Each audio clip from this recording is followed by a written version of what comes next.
Ooh, it's that time. It's 7 o'clock. Y'all come on in here. I've been waiting on y'all all day. I've been waiting on y'all all day. I've been waiting on y'all all damn day. Hi, Good beautiful evening, ladies. good evening, ladies. Good evening. Hey, my lovelies. Where's Stefan? I ain't got but one thing to say after today, and that's Team. Sheila. Lee. I need Lee. Team Shike. Lee was on her game, but Team Yes. Shike, y'all, Team Shike is fixing to turn LA upside down. I ain't never been this excited. I mean, I was excited when they said Finn was alive, but when that man said that Lee's time was up, I was like, huh. Who the hell is this? Why wouldn't it be Baker? Why is it some just random talk? And then he was like, it's time to go, Sheila. And I was like, I know that's not who I think it is. That can't, Exactly. that can't be who I think it is, girl. And it was Mike. I hollered. I've been hollering all day. Oh my God, I'm excited like they brought Stephanie back from the dead. I honestly, I'll be honest. When I saw that it was Mike, my sinuses got cleared real quick. I went, what? I was like, wait, are I you think telling me everybody hollered. pretty much? Because it's like this, that's the thing. Bold and the Beautiful has consistently, in the last decade plus, made it a point to not make an artful use of its own history. And Right. then that's a fact that's been lamented by the fans. That's a fact that's been lamented by people who do soap commentary. But it's been something consistent. And at this point, we pretty much, gotten used to the fact that even if we were fans of a show for 35 straight years, it conveniently forgot its own history and just wasn't interested in Right. pulling from it. But today, for them to pull this out the bag You know what? like that, I said it can't be Brad writing this shit. It can't be Brad. He Ma'am, I have been consistently believed that. I've consistently believed that since the 35th anniversary. The 35th, everything that led up to the 35th anniversary was garbage. As soon as that was over, it appeared to me that somebody else had taken over the reins for the next 35 years. Aren't you listen, ladies happy about that? hmm I listen. This mean, show has not been the same since April 1st. no, hmm it I hasn't. And it ain't no joke. It ain't no joke.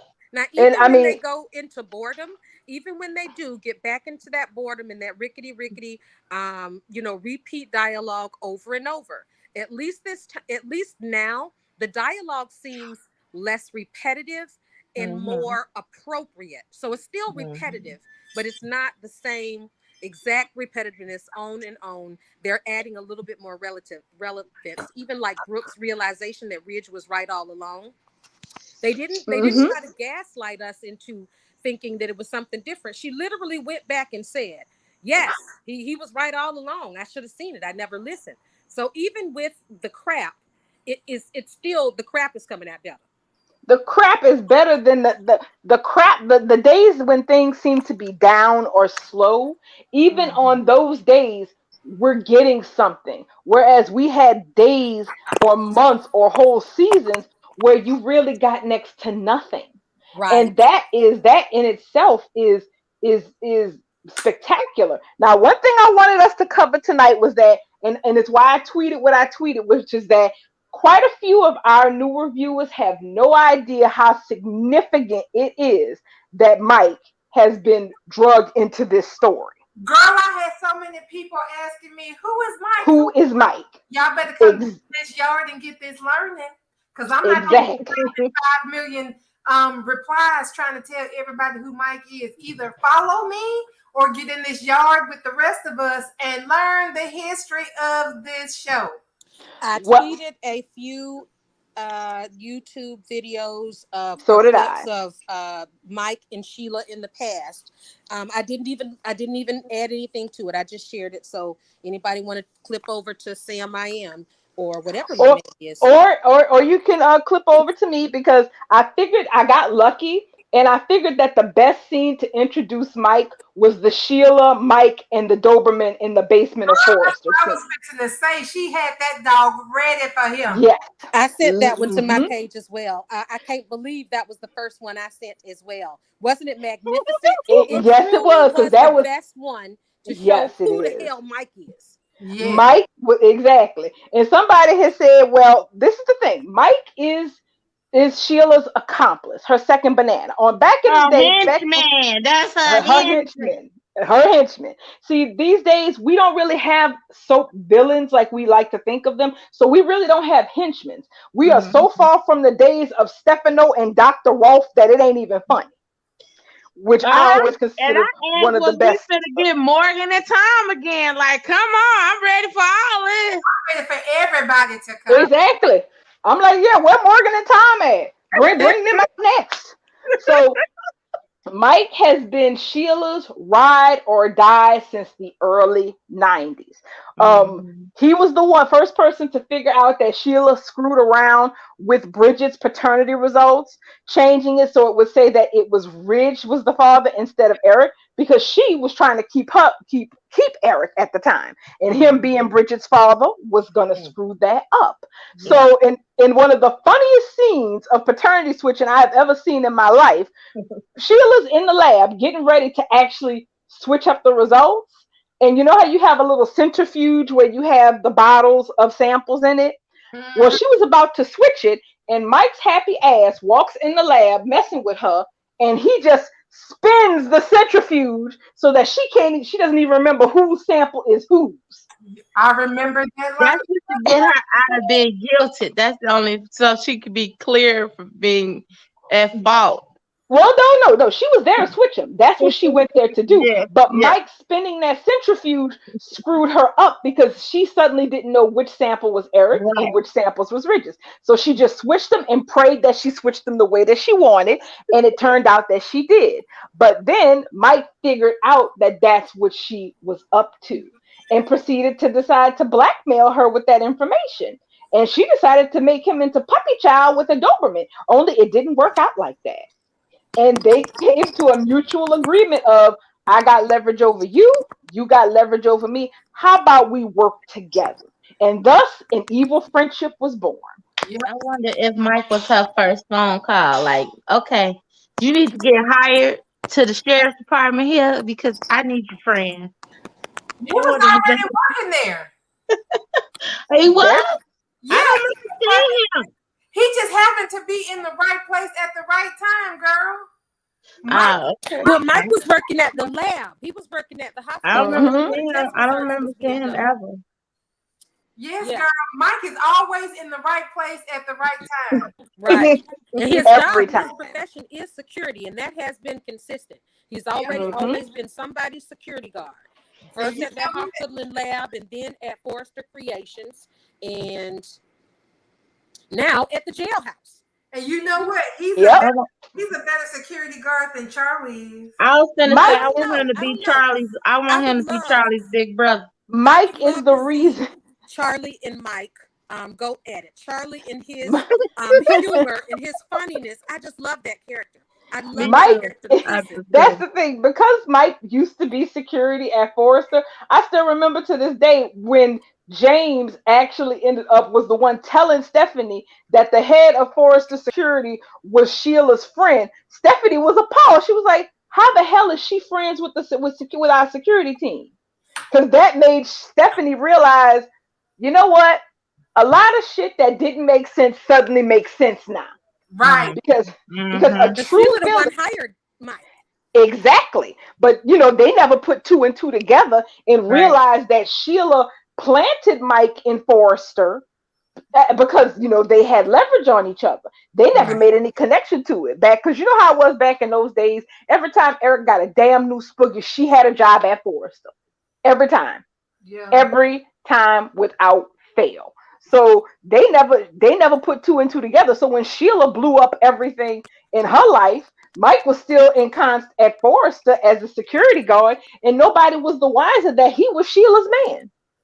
That was Sheila's number one accomplice. So she still had a way to get all her information. She still knew what people was up to because Mike was always on his P's and Q's. Mm-hmm. Yep. And the last time, Bubbles, you even mentioned the last time Sheila broke out of prison, it was because she was had got friendly with one of the female guards. Now we know how Sheila is getting out. I am so glad that we know how Sheila is. When we knew she was getting out, now nobody knows. Yeah, we knew it was through transport, but we didn't know that she was gonna have Ace in the hole. Exactly, and nobody else knows this. So this is beautiful. So even when Sheila gets out and she's on the loose, everybody's gonna know Sheila's on the loose, but no damn body's gonna know that she's got help. Exactly. And the kick about it is, and I have to go ahead and give it, I'll give the show, I like to give the show props when they do things well. And I will say, you know what? I honestly feel like they were like, okay, you know what? We got to step up our secret keeping game. Okay, we already had the fans suspicious as hell about Tanner. We had him with a whole code name, changed his dressing room and his parking spot, and people were still suspicious as hell that he wasn't dead. He's like, but you know what? I have to wonder what else we're gonna be doing this summer, because this was a very well kept secret. You heard not a hint of it. We theorized it, but you didn't hear nothing about this from anywhere. This was the best kept secret in daytime in a long time. Yes, it was. Yeah. Yes, it and was. On top of that, Tanner did say that there is another big twist coming that he didn't even see. That he must have just gotten the script. Remember at the Bold Live yesterday, in case he tried to quickly change the subject to April 1st.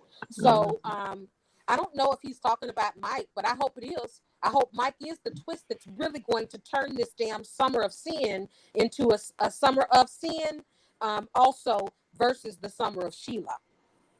Honey, very possible. SOS. If that baby don't get stolen, do you hear me? And y'all heard what that crazy, but y'all heard what that crazy bitch said to Lee, and Lee was appalled. Lee called it. Care of Hayes. Child. Like that would have even been on her. Like Steffi ain't got two living parents, but she would have made sure she got her hands on that child. She said, "So Bubbles, you might get what you want." I mean, look, we know that Tanner is still talking about fighting for his family.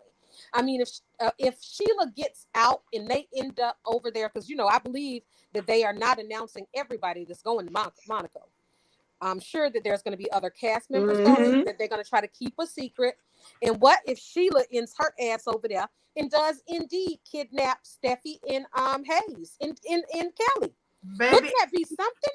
It's got to happen, because let me tell you about Sheila Carter. Sheila Carter Granger Forrester ain't fucking around with nobody. She's been about babies since 1991 when they introduced her character. She is baby focused. If she come to this town this time, last time she came to town with no babies, she was just focused on Eric. Didn't nobody have no babies? It was just about being a Forrester. But now there's a baby.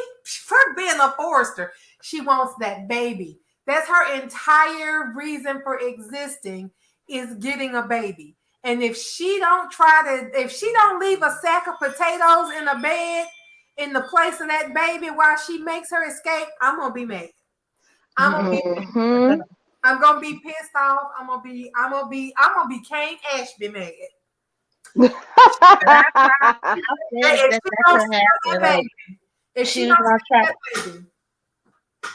That's why I figured like a long time ago that she might kidnap Steffi and the baby. My thing is this. The fact that Sheila is gonna find out that Finn is alive and awake long before Steffi and anybody else on the canvas does, that is important. The reason this is important is because this means that her options are going to become a lot slimmer a lot sooner. Because one, she's going to be busted out the jailhouse, so she's already on the run. That means that she cannot move freely, and the only thing is she can only move under shadow. So if she feels like she cannot get, because you see her, she's completely delusional. She feels like the way that she talks, She feels like Finn would have forgiven her for shooting him. That's how she talks. That's That's exactly why. That's one of the reasons Lee is so damn appalled and disgusted with her. By the way, Lee came up in there with bitch face and never lost it for a minute. Girl, So didn't even Lee. I think Sheila thought she was gonna jump that table, and Lee was like, "Bitch, I can jump a table too." like, I don't You care. like, Come you on. gonna take the table and shook it like You You are testing my patience, girl. Like, so if Sheila attempts to make up how you make up getting shooting your child, I don't know. I've never had that problem, and I hope I never do. If she can't make up to Finn after shooting him and almost taking his damn life, and she realizes that he's not going to forgive her, that is going to make Sheila even more that's desperate. But yeah. so let's talk about this picture I have up because this is the spoiler picture that got posted yesterday or the day before. He's Mm-hmm. obviously awake in this bed from his facial expressions, looking at Sheila. So maybe Sheila followed Lee there. They're fighting because they look shocked that he's awake. Lee Yep. looks absolutely shocked that he's awake. He looks terrified and or disgusted that Sheila's there. Or maybe he's confused because he doesn't know what's going on. It's gonna be interesting. I think him being like this, she gonna take that baby. He can't stop her. Can't no, if he's dead like this, she can't be stopped. I don't know, guys. So I heard a tweet. I read a tweet a while back. Mm-hmm. And I remember saying to myself, that would be interesting. I never saw it happen. Hey, Stefan, I love Queen Lee too. What if Sheila and Lee actually team up to save Finn? Or between the two of them, because we all know something's going to be wrong with Finn for him not to just get right up and go find Steffi. Mm-hmm. Whatever is going to be ailing Finn, wouldn't it be something if these two actually work together? Lee hiding the fact that she knows where Sheila is because she's on the run, because Sheila is helping her with Finn.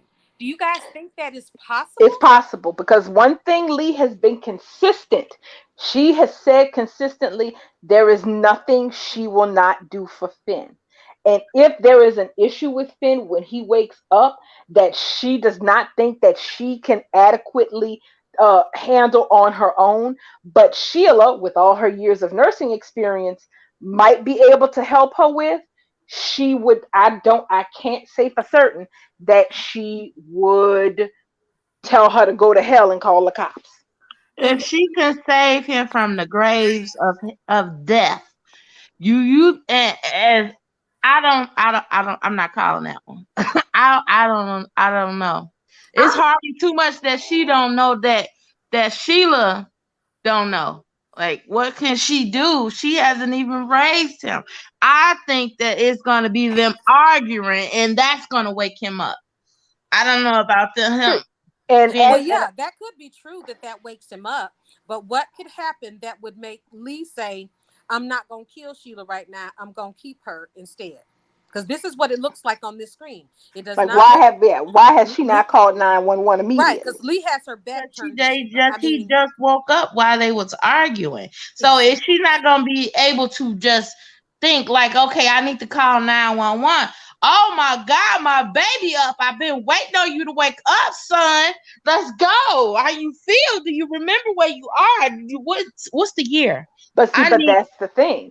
That is the problem, is that there is no point in them letting Sheila get broken out of jail by Mike's ass if she's going right back there.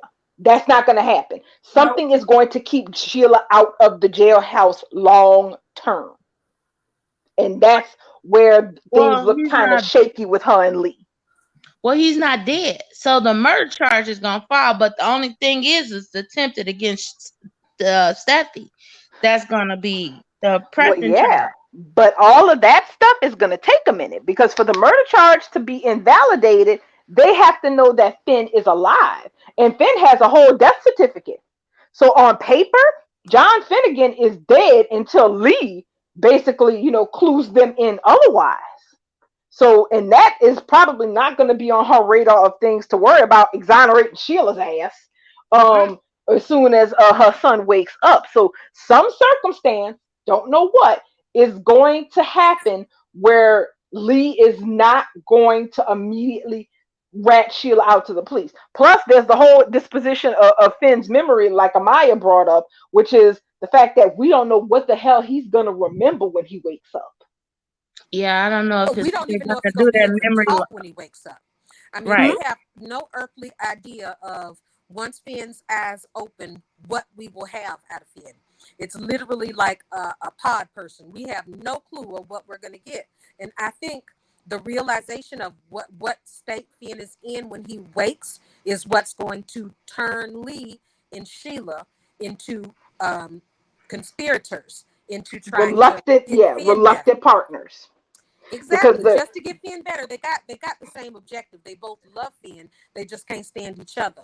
But they can put their differences aside to make that beautiful man better. I mean, look at them looking down at him. Look, they both hands on him. They love him. They will put their differences aside for him. Yes, they will. That, and remember, they did say that was part of Sheila's summer preview, was that what her main concerns were. And her main concern was what? Basically trying to get back in Finn's good graces. Correct. And And even I have a Tanner question. said that in his Soap Opera Digest interview. He said that Sheila is still trying to get close to her family. And because he did say we still got some stuff to go through with crazy ass Sheila, she's still trying to get close to his family.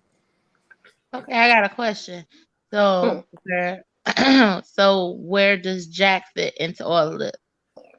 I wish we knew. It don't fit nowhere with him. The reason why I asked is because Ted has been filming. So when are they gonna bring him in? And that's gonna be another one of those wonderful surprises that we've been lately. We do know it's coming. We don't know when and in what form. This is what's actually working on Bold right now. So we know we got Ted coming. We got Ted King coming. It's coming down the pipe. We don't know when and what. You know what I think it is?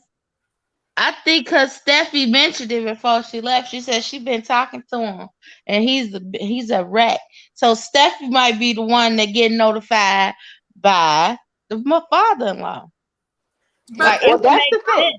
Well, that's the thing. Lee is so pissed. Even if Jack shows, even when, not if, when Jack shows his ass back up in LA, Lee ain't gonna tell him shit. She's not. She's not. She's gonna hide this. He don't have a choice because I think he, just like Sheila, is gonna infiltrate and gonna find out by happenstance. It's not gonna be like something like she ain't gonna call him on the phone because we see that she has not done that thus far. So it's gonna be like, oh, he finds out, and when he finds out, that's when Steffi finds out. He may stumble upon the truth, but Lee ain't gonna. Yeah, Steffi's gonna be the last one to know. And if Jack finds out, it's gonna be because he stumbles upon the truth, not because Lee tells him. Because right now, Lee does not give a damn about him. She despises her husband for, let's be honest, some pretty valid reasons. So telling him is not gonna be on her list of things to do at all. Now, if he happens to show up wherever the hell it is Lee got this boy stashed at, if he happens to figure out where she's staying and he shows up there, that would probably be the only way he would find out. No, I think if he doesn't just happen to find out on his own, I think Sheila's gonna tell him. I was gonna say the same thing. The other opportunity would be Sheila, because Sheila always saw Jack as if she could get Jack on her side, that she would have more inroads within. Sheila is going to recognize that Jack can be her ally, especially with Lee turning her back on Jack. You know how men are; they don't know how to handle stuff like that. He will be susceptible to Sheila's manipulation because Lee has turned her back on him. So Jack is going to end up being used by Sheila in the end, but hopefully, because he is Finn's bio father. I mean, hopefully he does rise up in it, through this, and maybe get some of this stuff settled finally. But Sheila will try to use him. I'm gonna tell y'all, just like Darlin said, I think that Sheila is gonna be helping Lee for a little bit because they can't turn each other in. Right. And also, the show has had her mention more than one time her past as a nurse. We all know that Sheila's a nurse. The only people who might not know that Sheila used to be a nurse is new viewers.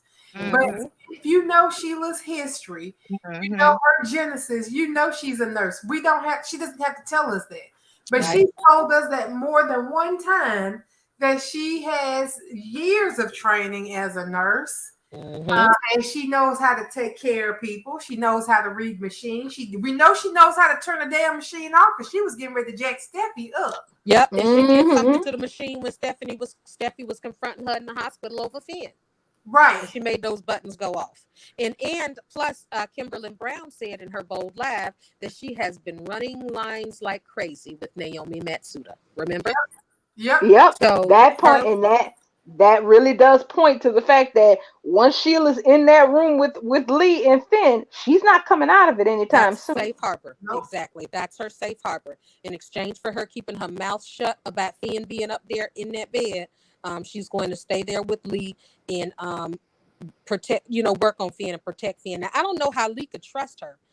Hopefully Lee put a bullet in her back. But you I'm don't just know how kidding. too I many love people Sheila, believe, but to think about it, how who could she Lee gonna trust? see? Everybody that she needs to see outside of that room is gone. Stephanie took the kids to the other side of the world, and she done did what she had to do today. So ain't nobody else to go see outside that room. So she ain't gonna be leaving too long. She ain't Yeah, said because I nothing about reckon she done working. quit her job. I mean, we're gonna Yeah, have she to ain't said find nothing out about sooner. she's still working. She might have took Right. a sabbatical. We're gonna have to find out sooner or later because I believe when Jack shows up, that's when he's gonna fill in some blanks about Lee. Because he's gonna have to explain why he and Lee aren't together, how long they've been together, and why they ain't together. Was it because of the Sheila lives or they just fell apart after Finn died? So I think we're gonna get a lot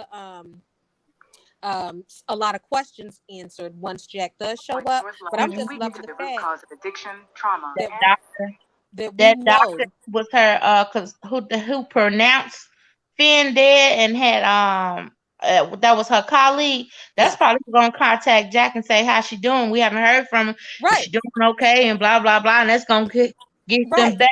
Because The that sightings guy and was stuff. filming. Somebody said he was in the ending credits, but we haven't seen him since that memory That montage of memory, Lee. right? Right. So we ain't seen him live. We just saw the little memory thing. Mm-hmm. So he's got Mhm. to show back up too. So we have once we start rolling on the Steffi and Finn and Sheila and Lee story, we've got so much wonderful stuff to look forward to. We just kind of slowed down because Miss Ma'am, had her little third one.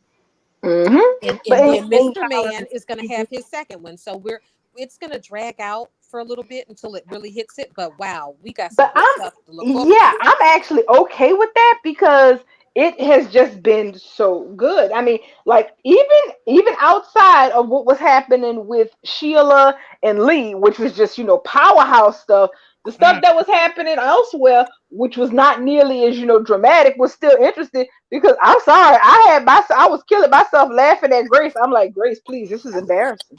But you know what though? When you was Today, watching Naomi and Kimberly act today, did it feel nostalgic to anybody other than me? no, it didn't. It felt nostalgic to me too because the way Hmm. Lee, to me, I could see where Bubbles is saying she see the Stephanie S Uh-huh. Yeah, in man. Lee. I was getting that too today from Lee, and I actually was seeing more Steffi. I Yeah. was seeing because nobody does pissed like Steffi. And Lee gave to me, I saw Steffi in her face when she was looking down her nose at Sheila with Oh, that frown on her face. I was like, damn, she giving that me Steffi Steffi that right was now. in Monaco that chased down Quinn when she found out that she was dating her granddaddy. I was like, she gonna snap shit up. So I was getting but you know what it was though? I believe it was two powerful Mm-hmm. actresses They were just dynamite. doing the damn thing. Yes, they were. They was I mean, on they it were so Exactly. today. into it that I could tell that when Sheila slammed her head on the table, that Man. Naomi truly was startled and she leaned into it. She Who was like, did "Oh, it that? startled me, but I ain't scared." Did you see She her said, "I answer it? don't care." She She ate woke that up up and and said, returned. "I don't care." Oh my God. I was like, I Exactly. love this. These two women are killing the game. Yes, Those they two are. is And we gotta get. Mm. that's where a lot of Sheila's best work has come from all these years. Not her confrontations with the men that she's been obsessed with Hmm. or Right. anything, but the confrontation with the women who were going head to Oh head with yeah. her as Yep. Oh yeah. alpha females, like not today. Oh yeah. Not Right, on my watch. exactly. The alpha females. I think you hit the nail right on the head. Because look Yes. at Miss Lee. Look at beautiful little Lee Finnegan. She looks like she's 5'1" and 100 pounds, soaking Soaking damn wet. wet. But Hmm. Yes. she is a lion. This Yes. woman done up and left her husband, done quit her job, smuggled her son out the hospital, and is taking care of business. And then she went to stare down the eyes of the belly of the beast, and she stood her ground. Sheila scared her. We could tell Sheila scared her, but she was Hmm. courageous and she stood back up and said, I don't care. That's courage under fire, honey. And I stand Lee Finnegan. Me But you too. know what? You know what? That little 5'1" dynamo scared Sheila first. That is what sent me. I was like, is Sheila intimidated? I Do think I Sheila see was. intimidation? Sheila was intimidated because she will always, because for one, Lee has the motherly love of Finn. Finn Yeah. loves Lee like a Oh yeah. mother, so Oh yeah. she's always gonna be in how shall I say, feel inferior to Lee. Yeah. Yeah. And so Lee looking down her nose at her like that made Sheila angry. It Very made her angry. very angry because Sheila that's hates like it. Sheila looks like that is that people look down on her and say things about her that aren't true, and it plays into her psyche. That's why that's why Sheila snapped in that alley. What Steffi was saying Hmm. to her, it got into her head. When she kept hearing even though Steffi wasn't saying it, all She kept Sheila repeating it in heard her head. was that she was a loser. She That she was wasn't a good loser. enough to be his mother. Exactly. Never again. The Never same again. things just like that are Yeah. exactly why she used to be so drove with Stephanie. Yep. Because Stephanie always made it clear to Sheila that she was not worthy of the Forrester name And not or any welcome. sort of What association with And it. Stephanie used always to made it outright clear laugh in she her was gonna face. get She rid used of to her. outright just dog walk her. She Stephanie used to outright just giving her papers and tell her, "Here, baby, this is not where you belong. You're a lost." Exactly. Like, this Well, is how did you? family for you. Hmm. Not the family for you.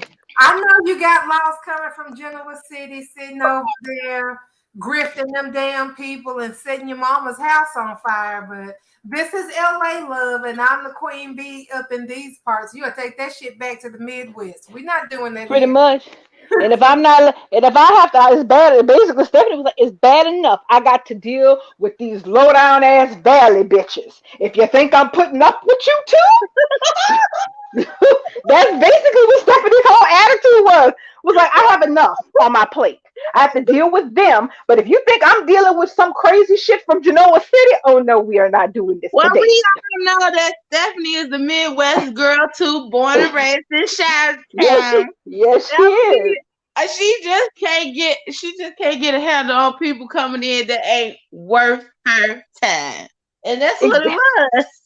Exactly. So she was also Stephanie, and the thing is, though that attitude has always grated on Sheila's nerves. Like you literally see Sheila spinning out and going into like this almost fugue state when people make certain types of comments to her because she hears this echo in her head Yep. of not just what this person is saying, but what people have said to her for years. And then she Starting with just starts to mother. spin out, and then the crazy really starts.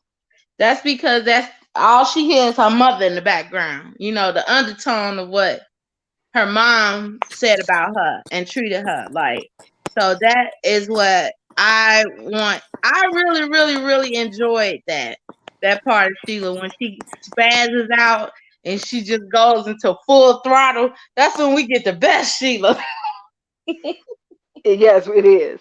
Now, one thing I did want to bring up because we of course there's so much to talk about Sheila Lee and every inch of what happened in that room from the time Lee walked up in there with Baker being a smartass. Also, I'll say Baker real confident because he don't mind smarting off to Sheila. I'd be like, bruh, look, I wouldn't even be talking shit to her like that. I'm trying to tell you. He gonna mess around. He gonna mess around and get what that doctor did. Who was Silence of the Lamb doctor? Remember him when he was trying to skedaddle out of Hannibal the town real quick? cannibal. Oh, Yeah. oh no! You mean the doctor, His doctor. the doctor who ran to the Caribbean and he You got followed it, his honey. ass right behind him. That's right. Mhm. That's gonna be Detective Baker if he keep it up. Trying to skedaddle He out of better town. he better stick to his hot dog diet that obviously they've written off the show, but he needs to go on and do what he know how to do best and leave Yeah, Sheila yeah. alone. The actor lost some weight and he probably was like, yeah, I don't want to perpetuate bad eating habits. Yes, but Baker about to end up. But Baker about to end up like Dr. Chilton at the end of Silence of the Lambs. Because Yes. them crazy people, they don't forget it when you done F them over like this. They Correct. don't. Child, I mean, so let me just Haunty, I just can't. What you was gonna say about I wanted to bring first of all I wanted to talk about Zendaya and Grace, and then we have to talk about Paris and Quarter. I love Zendaya. At this point, I'm starting to think if the mama ain't crazy, forget Paris, because she came off a little bit too obsessive. Like, how you just gonna she just gonna insert herself in his whole space, first of But all, I and think that's then the peeping spirit. his phone. That's just Spirit. too much. She- Begging him to be with her daughter when she clearly have said that is not what she want. Like, come on, don't tell the man buck up. He already done bowed out. I have a theory about Grace. Mm. What's that? So we Michelle. all hear and we all see that all Grace has been doing is running around trying to convince Zendaya to date Paris, or trying to convince Paris to drop Carter and date Zendaya. I have a suspicion because we know that we have Paris, Carter, Zendaya. We know we have them. Cassandra, they're not going anywhere. So it has to go somewhere. I have a suspicion that we are leading to finding out why Grace is the way she is. Mm-hmm. And I'm hoping that Grace knows more about what's happened with Zoe. Hopefully Grace knows something and there's a reason why she had set against her daughter not being with Carter. I'm hoping remember, Zoe is back there pregnant with Carter's baby, or had Carter's baby, or something.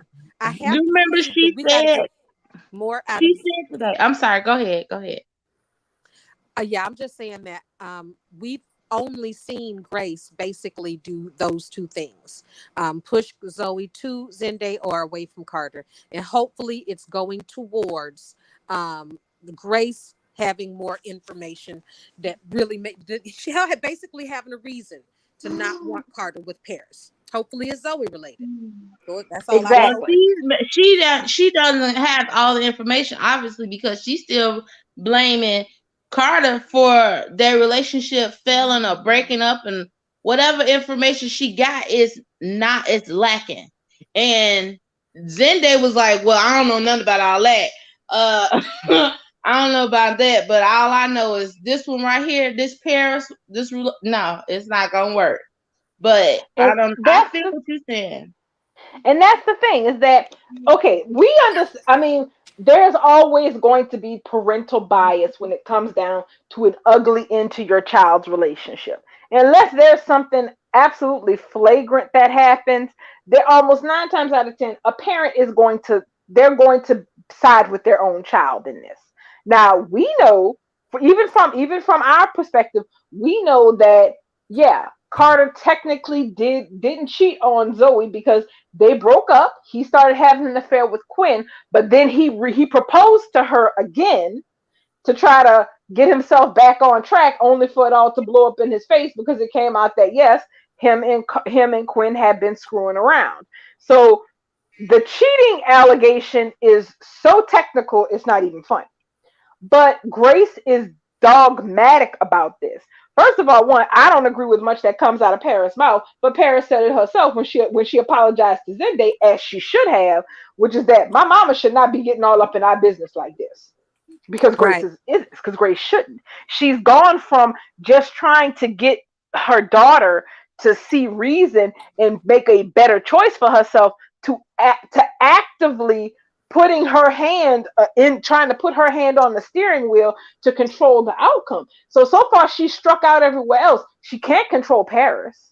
Okay, she technically can't control Carter either. So now she's moved on to trying to get Zendaya to do something, and it's like, Grace, honey, please stop it.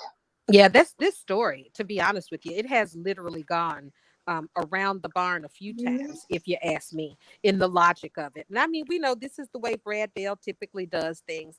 By the time it ends, the whole story just never made sense to begin with. And that's kind of with this story. I mean, because let's keep it real. Grace can't control Paris or Carter. She can threaten Carter, but Carter isn't doing anything wrong. No, he's not. So she can threaten him, but he's not doing anything. So for him to feel threatened, that's dumb. I can say that Carter has really just been abominable to me in these storylines. They make him look horrible. They really make him look horrible. But I'm gonna leave that alone because I know it's just the writing. Yeah. But Grace, she literally has no other life. This is why I have to believe that Grace just doing this endlessly and endlessly and endlessly should lead us to a damn why. That's what I'm hoping. Yeah, it begs to wonder. Like, you've been MIA. First of all, Zoe landed in the States. What was this? No, that was 2018 when Zoe got on script, and you never showed your face not one time. Didn't make a phone call. Didn't make a video chat. As soon as Paris hit town, here you come, and you all up in her business. So you so super concerned about what happened with Zoe. Where were you then? And it's like, okay, so you couldn't meddle in what happened with Zoe. So now you doing all this. I don't know. It's far. Well, no, that's what I mean. We can't make any sense of that.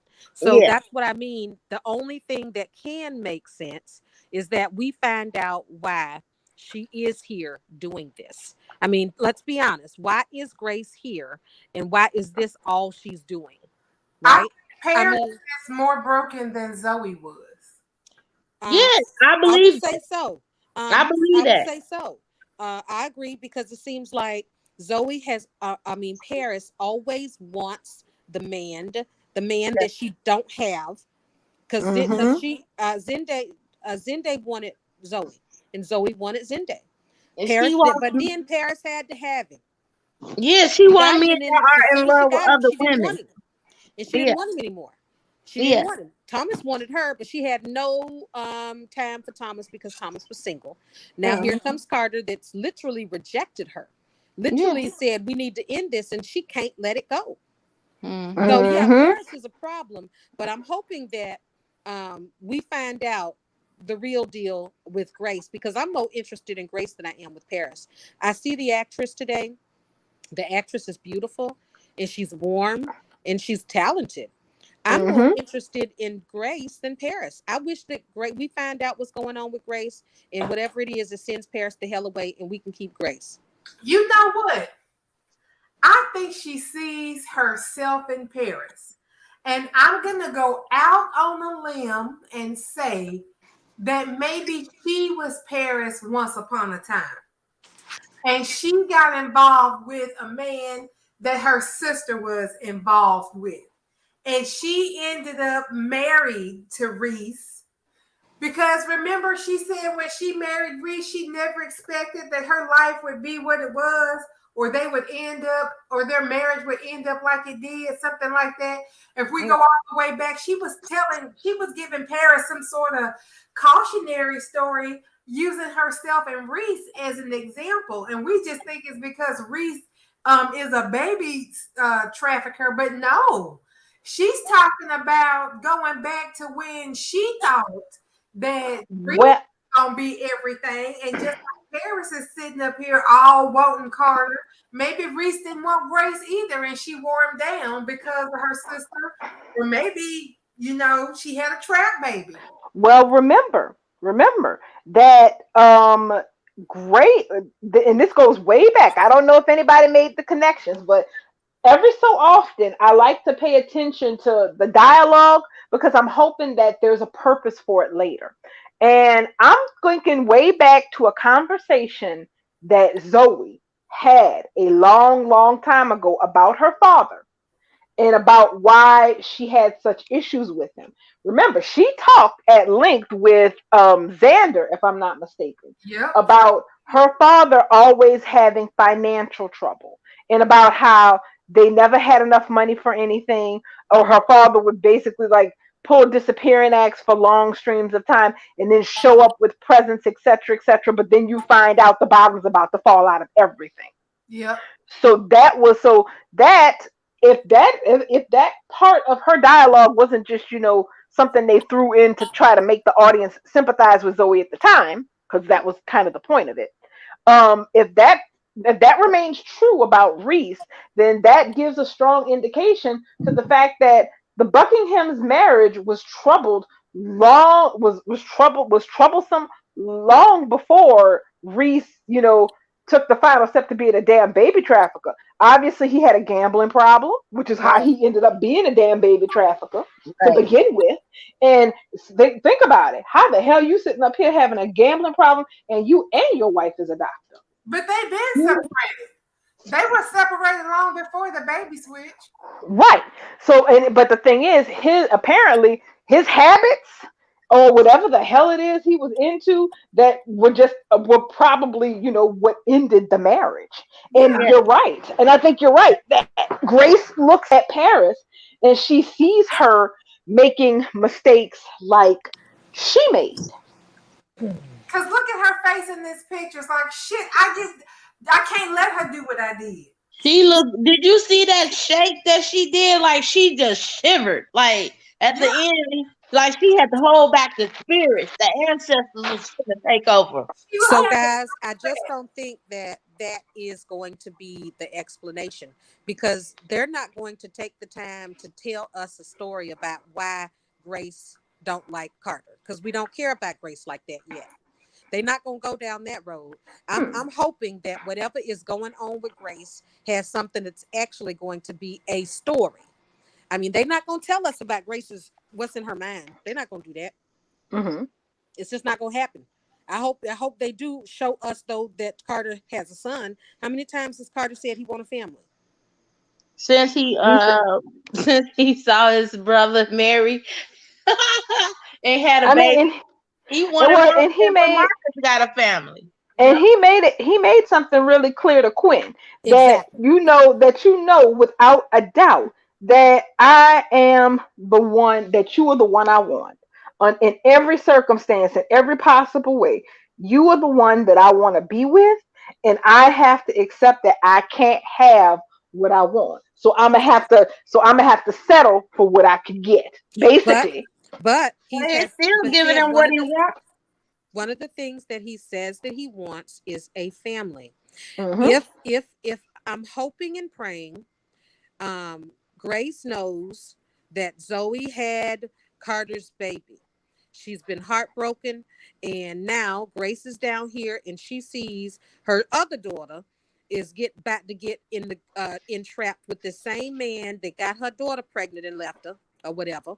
And that I'm hoping that's the story. They're not gonna tell us a story That about would why Grace is, in her love life in her past. They're not gonna tell Right. us that. I agree with Hopefully, they're that. gonna tell us that Grace got Carter's grandson over there with Zoe, and that's why she can't stand to bear Carter to touch her daughter, because he gonna get her knocked up and leave her like she did Zoe. I'm gonna put a pin in that. That's just wishful thinking. Well, no, it's very possible. I mean, because here's the thing. Granted, it there is no circumstance where we could think for 2 seconds that that that Carter loves Paris more than he loves Quinn. Because the thing is, even if things work out where Paris is not a factor and Carter and Quinn can be together, if he wants to have a family, it's not a guarantee that that's something he can do with Quinn. Quinn has a grown ass son. She's She's, at in the heading towards the middle stages of her life, where having a child may not be something that would be something she would want to consider, even if she does love the man very much. Because part of being a good couple or being a good match is not just being in love with each other. It's that people need to be in a similar place in their life. And Carter, while he does love Quinn fiercely and it desperately wants to be with her, that does not mean that he does not want a family. And that may not be something he can actually have with her. So technically, what you're suggesting, that Zoe swanned off to Paris and it turned out that she was pregnant for Carter and just decided not to say nothing, I don't that think that would be killing two birds in one stone. that, but Because it would if be that child was brought back to the canvas, then Carter now has the child that he always wanted, that, but he would have the option of raising that child with Quinn rather than hooking up with Paris or some other girl just for the purpose of having a family. y'all have forgotten a key element. Y'all What? have forgotten a key element for that to not happen though. What? It would be a good thing, but they said multiple times and right after she left, and even so much as last year, because I think it was Ridge who said something about it, but they were saying how good Zoe was doing international side and how she was flourishing. Her career was doing great where she was. So you can't be pregnant and then had a baby and being a full-fledged supermodel. True, true. So But you my know thing them. is this: that storyline could very much well still happen, but it's going to be with Paris because that is what her position, that is what her placement is in the story. Like she is going to get pregnant, so she can throw a monkey wrench in his plans to get with because she Yeah, gonna that's find the out about this Fitbit back thing. Like she gonna find out by way of her Fitbit ring what Eric has been doing. So all that frolicking gonna come to an end, and she gonna want to hook up with her love. And then Paris gonna be like, well, especially after he landed that kiss on her today, Carter is full-fledged trying to impregnate this woman, and that's what's gonna happen. Carter ass was funny. He flew in that office like Batman. I said, what the hell? I He saw about to that swoop her up, sop her up with a biscuit. I was like, boy, if you don't hush. he said he was gonna go get his woman, even though that ain't the woman he won't. He gonna go on and he gonna go and get her. He had made, and he told Quinn, I've made up my mind. And the thing is, I feel bad for both of them because Quinn isn't trying to be like, I want my cake and I want to have my cake and eat it too, because she's clear that, she is trying to make her marriage to Eric work and that she will not betray him and under any circumstance. But she cares about Carter for real. And she doesn't want to see him push himself to be with somebody who he doesn't really feel like that, because even she said it, there are other women out there besides me in Paris. Okay, so if you want to go have a fresh start with somebody and to have that family that you want, you know what, I can't even say that you should go find that, but you ain't got to go find it with her because you don't even feel her like that. But I feel like, we all know that to be true, but it's only could be so many people written on this script. So within this tight knit cast, who is the next option? It's gonna have to only be her. He This ain't is my gonna get thing. down Unfortunately, and this dirty is with true. Grace. This is my He, thing with Carter.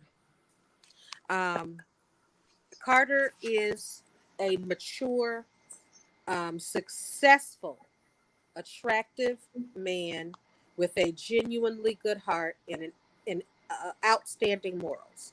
That is who Carter's character has always been. No soap character is perfect. I'm not saying that. But Carter as a character has always been a catch. Now, what they're doing now to me, and I can't stand it, is they're making this wonderful catch of a man not only desperate and pathetic because all he does is bare his soul to Quinn all day, Then they make him stupid, because this is a man that is supposed to be intelligent and and level-headed, and he's going head first into starting up a relationship that he can clearly articulate and say that he's not in love with her. Mhm. So this is my whole issue with Carter. I don't care who he's with. I'm literally to the point where I'm more interested in Grace in the whole thing, and I'm hoping to find something else, because I'm literally done with Carter. I can't. Carter doesn't even excite me anymore, because all I've seen them do for 3 weeks is stand in a room while Carter begs her, and she's literally just saying, "No, I'm committed to my husband." Basically, like Brooke doing Deacon. I need this to hurry up and move to something else. Well, I'm still invested in Quarter because I feel like we got played last time. Yes, And we this is did. them trying to, in their own haphazard way, to fix the mistake that they made the first time around, which was that Quinn never should have went back to Eric's ass in the Right. first place with his Right. trifling self, Right. and that Quinn and Carter should have gotten a chance to make their relationship pop Right. on its own merits. But I now feel like they ended it too soon. they Like they did. want to They double ended it. back and get a second scoop. So Right. But they can't, but the thing is, they can't replay the exact same story because one, the whole thing that screwed Quarter up in the first place was it being in a fair relationship. And they don't want that particular sign hung on around the neck of this relationship. So they're getting rid of that. And now you have Eric up here with the shenanigans that he's up to. And them Quarter having a real shot at a relationship hinges that can't happen until Eric's ass is busted.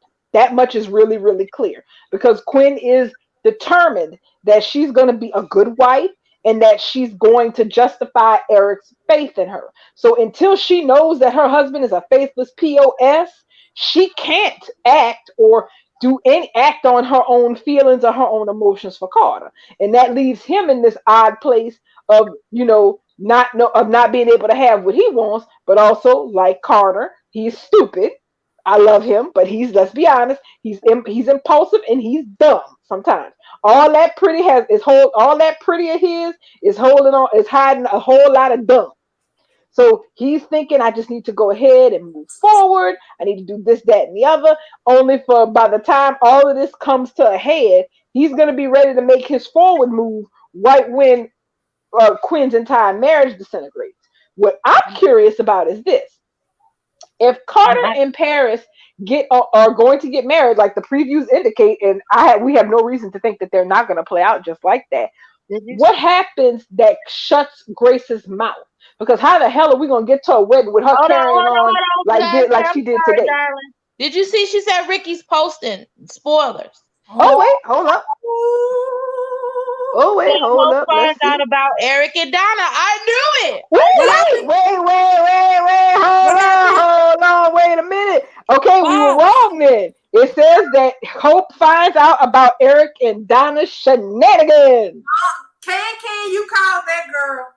Yeah, she always in other people's business. Yes, it is. Hope bust Eric and Donna. Woo, child. Does she bust them, or does she just finds out the juicy secret? She don't bust them. Hope no, it sounds like she bust them. That is the literal words. Hope bust Eric and Donna. Yes. Oh, you now mean what? to tell me that Quinn is not gonna catch him? No, that's gonna be. But that's what's gonna make this messy. See, Quinn, Quinn is going to be is at this point. She's just a concerned wife, and she's going to talk to Bridget about this. Yes. Okay. But now that Hope knows, and she knows what her auntie and Erica up to. Here's the thing: you can say what you want about Hope. The only person she's willing to allow to be a complete hypocrite is her. Okay, she can do what she wants, but she's not gonna co-sign no bullshit about no affair between Eric and her auntie. And how much you? No, she lied. She was back there. She was participating in that ladder ridge. So we're going to see if Hope is going to sit back and sit on her hands. Like I said, y'all. Like I said, she gonna tell her mama, and she might tell Liam. But Liam ain't nothing but another. That's what everybody. He ain't nothing but a Mr.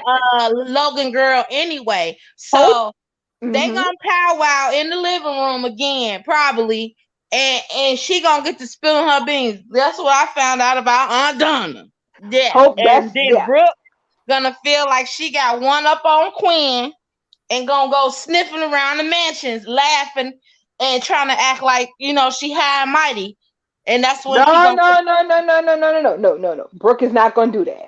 I No, think no, so. what? No, no. What's gonna probably, not my opinion. What's gonna happen is the whole point of Hope finding out is to do two things. One is to put pressure on Eric's ass because he's been able to play the dozens so far on this. Okay, he's been able to have his little fun in his little world away in that little hotels in that little health club suite, and still go home and pretend like he's a decent husband to his wife.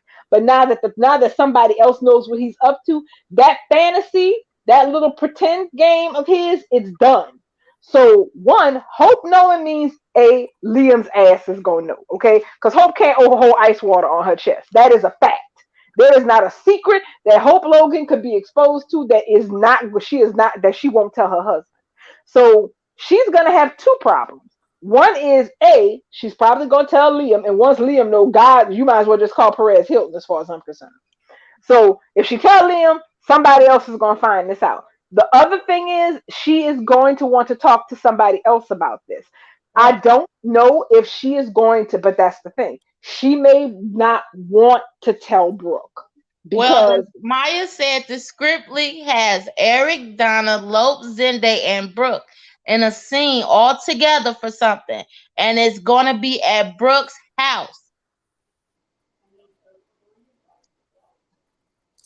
let's Well, see. this makes Oh, you no mean the damn other? sense, You mean honey. What you if they mean the gonna other have lead? this? Sound dumb as hell to me. I'm sorry. I'm just gonna put myself on mute for a minute. I'm just gonna listen for a It's minute. it's This sounds okay. dumb as hell. So basically this is the setup for other people to find out what's going on with that. And that okay, also Ricky just posted Eric is stunned to learn that Quinn has called upon Bridget for a health intervention. See, this is where the rubber's gonna really meet the road. Because Bridget is gonna be looking at this from a doctor's perspective. It's doubly so because it's her father. But then you're gonna have other Logans realizing that Eric's health is not so much compromised so much as he's screwing Auntie Donna every Wednesday at 3. So the problem is that is anybody going to tell Bridget that that's what's really going on? That no, your father is not having a health crisis. He's just banging the gong with Donna and Honey every week. So you don't really have nothing to worry about. Hell no. Leave lashes out at Taylor. I'm done with that shit. What? She finna lash out at Taylor? Well, Let's see. Depend. Taylor They made said with Sheila. Well, Oh, they said Ridge and Taylor attempt to contact Lee to warn her that Sheila escaped from prison. So it looks like that happens the week before um Lee lashes out at Taylor. This Because is let's see. next week, honey. Hold on, let's see. Next week. Wait. No, you're right. Yeah. It's like, yeah, what will happen next week? Ridge is blindsided by Carter's announcement. Eric is stunned to learn that Quinn has called upon Bridget for a health intervention, and Lee lashes out at Taylor. Well, he's got dates on this one. Wednesday, June 15, Sheila turns on Lee for keeping Finn a secret. Thursday, the 16th, Ridge and Taylor attempt to contact Lee to warn her that Sheila has escaped from prison. June 17th, Lee and Sheila receive an unexpected surprise. So Taylor. they're going to be fighting, and Finn is going to wake up. So And maybe the unexpected is Taylor, and that's probably why they get to arguing. I don't know. All I know is Lee better watch her ass because for June 20th, the week of June 20th, they say a proposal of marriage is made. Lee incurs the wrath of Sheila, and Quinn reveals an emotional truth to Wyatt. Oh, they finally got Wyatt doing something other than being a talk to for his brother, I guess. Well, he's not even fixing to be a talk to for his mama. Hey, You better believe if he. They just brought up that if Liam is gonna find out, which I think he will find out about Eric and Donna, you think he gonna call Wyatt? Nope. He not finna call and tell Wyatt nothing. And Well, that's the problem is that, well, that's the thing. I don't think Liam would purposely tell, but Liam just can't hold ice water on his chest any more than his wife can. These are not they are not good secret keeper people. They just aren't. no. Liam is their missing sister. He's one of the Logan girls at this point. He Yeah. sit up there and talk around with them and have cocktails just like they do. I get so tired of him, but I digress. Sure, he'll probably sit there and kiki just like his father-in-law did. Y'all come on, let's sit down and talk about this shit. But well, one thing I want to know is, here's my thing, is that, okay, let's say that the end result of this is basically everyone whose last name is Logan or Spencer ends up knowing what Eric and Donna have been up to. See, at this point, I know what Brooke is gonna say if she know. Brooke is gonna say, "Well, yeah, I told you to leave her ass." Yeah, because And Brooke that, together. yeah, that's all Brooke gonna say. Katie ain't gonna be much better, because she was basically pushing the same agenda that Eric really is happier with you, Donna. So those two Logan sisters, whatever they say is not going to be a surprise. Where the problem is going to come in is that Eric is not going to be able to juggle these two women anymore, because there is a tactile difference between you going dip your nuts in honey every Wednesday and keeping it between you and your concubine in waiting, and and everybody else knowing that's what the hell you're doing. The problem is that Donna is only slowly starting to make the push to try to get Eric to be hers, but she's not trying to be aggressive about it. Those other people won't have that problem. They'll tell her point blank, you need to dump Quinn and go get with Donna if that's who you want to be with. Even though, yes, it will be the height of hypocrisy for half of them to open their mouth and say that, considering some of the shit that's happened on this show previously. Period. I'm gonna stand by how I say Hope finds out. She goes over to the house because they already told us that Douglas was staying with Thomas, and we know Thomas staying with Eric. So she probably gonna go over to the house to get Douglas, and she's gonna hear some shit about. She's gonna overhear a phone call with Eric talking to Donna that she probably should hear. Oh, How hold up. she found I out. think you're right, because Ricky posted a picture. Now in the picture, Hope's wearing the same thing she's wearing when you saw her in that picture with Katie. And Eric's in that damn white windbreaker that he was in when him and Donna was having that damn pillow fight, or whatever the hell that is. Pick us up, sir. Mm, mm, mm. Let's see what his nasty. I'll be honest. I want to see what his nasty ass gonna have to say for himself. That's really really what I want to see, because, like I said, is able to delude himself because nobody else knows what he's up to. But let's see what you got to say when somebody else actually know what kind of nasty, dirty stuff you up to. Not just because, and it's not even about people being on Quinn's side because she's his wife. Because even though I don't personally like Donna that much, because I think she's a bubble-headed fool, her family kind of does care about her. And I think her people might have something to say about Eric treating her like a call girl. No, wrong. Wrong. This is what they've been asking for her to be. This is what they wanted her to be a long time ago. They didn't care in what fashion, in what capacity, as long as he laid up underneath him in his dirty drawers. That's what they wanted, and they done got it. So now what they need to do is get Quinn up out of that position, because they tired of looking at her picture every time they go over there. They all jealous, and they want somebody with Hogan blood up on over that manor, and they prefer it to be Donna, since Brooke is preoccupied with trying to be with Ridge right now. And Katie could never seal the damn deal, so it's gotta be done. Exactly, because it was supposed to be Beth's house anyway. It was never supposed to be Stephanie's house. All those Eric couldn't afford a pot for neither one of them to piss in and throw out of a window. Right. Exactly. So, but that's the thing. Now that he didn't got himself in the position of getting back up under Donna where he wants to be, The whole point was it wasn't that they wanted him to just have an affair with Donna. They want Quinn. They wanted him to dump Quinn for Donna. So no, they're not gonna. I don't think they're gonna co-sign a situation where he keeps doing what the hell he's been doing up to this point.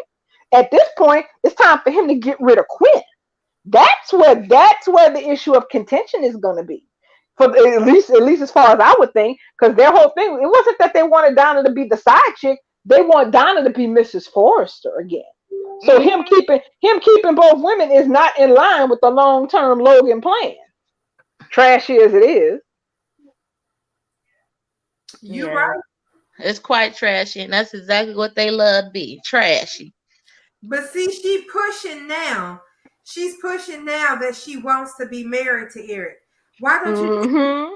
So of course, yeah, you're right. The family's gonna put pressure on Eric and tell him, look, dog, I mean, you're gonna have to pick between your wife and Donna. And since you've already been out here rolling around in the honey and the hay and having pillow fights and shit, you might as well leave Quinn. I mean, that's been their mantra. Leave So let's your put this wife in for perspective. Logan. So if we widen the lens on this, if we Mhm. widen the lens, which is probably my problem, which is probably why I don't enjoy a lot of soaps. When I widen the lens on that, Brooke and Katie pushing Eric to leave his wife for the mistress. Meanwhile, Brooke is a wife whose husband has left her. He ain't cheating on her, but he has left her, and she's begging him to come home to his wife so that they can finish off so they can commit to the vows, that they took. But Meanwhile, she's gonna smarting go over off here at and do Taylor. the opposite in co-sign for Quinn's husband to keep cheating on her. And why don't you just leave her and divorce her? You're much happier over there. We think we're just happy with Taylor.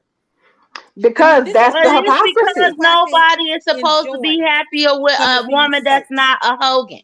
If I you're just not can't with a enjoy it. Hogan woman, you ain't supposed to be happy. To me, I pull the thing back when I just refocus my lens and I look at this, then it all to me comes a payoff. It comes to payoff. If Eric leaves his wife for his mistress, I want Ridge to leave his wife for Taylor. Exactly. I mean, and that's probably what's going to happen, Sam. Right. That's probably how it's going to fall out. I look at things from that perspective. I can look at things through entertainment, but that's my entertainment.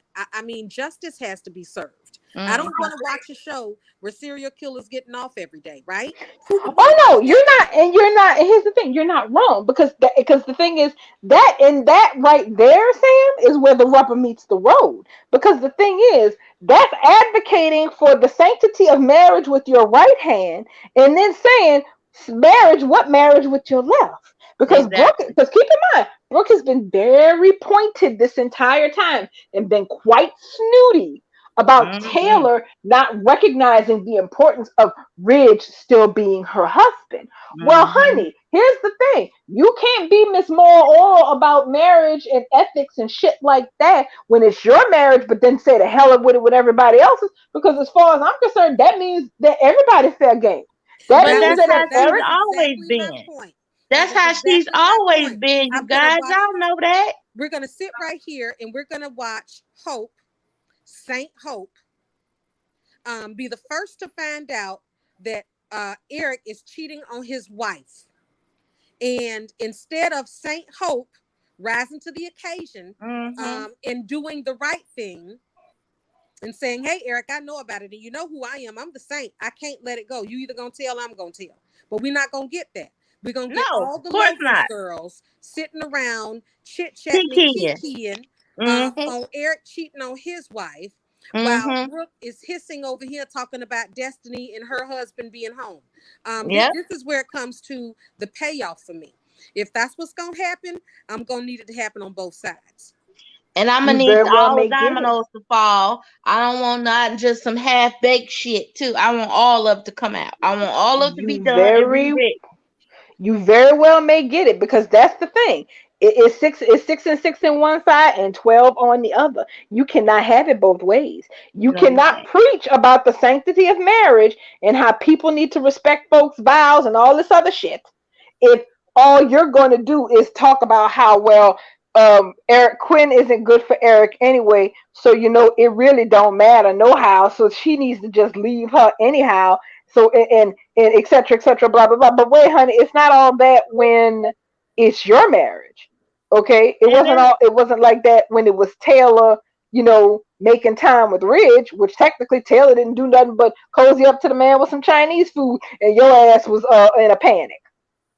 And that's the thing though, like she recognized the signs because those are the moves that she makes.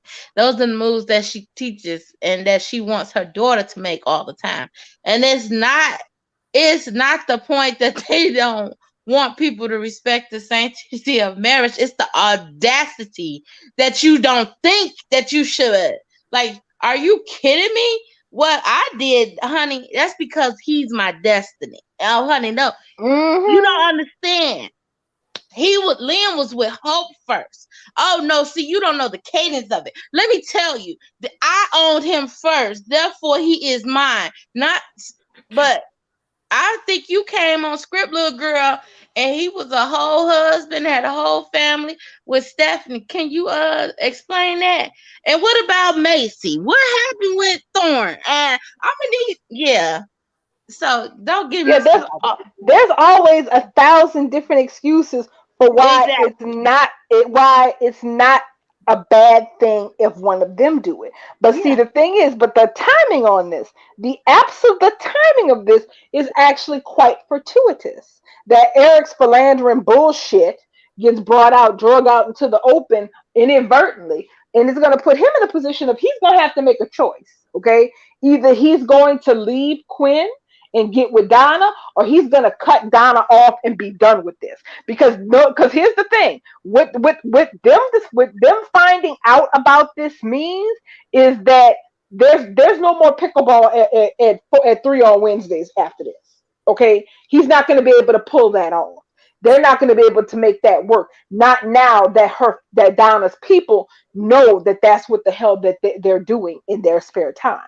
Because here's the thing, and also, like I said before, Donna is dumb, but she's not stupid. This is exactly why her sisters don't know about what she's doing.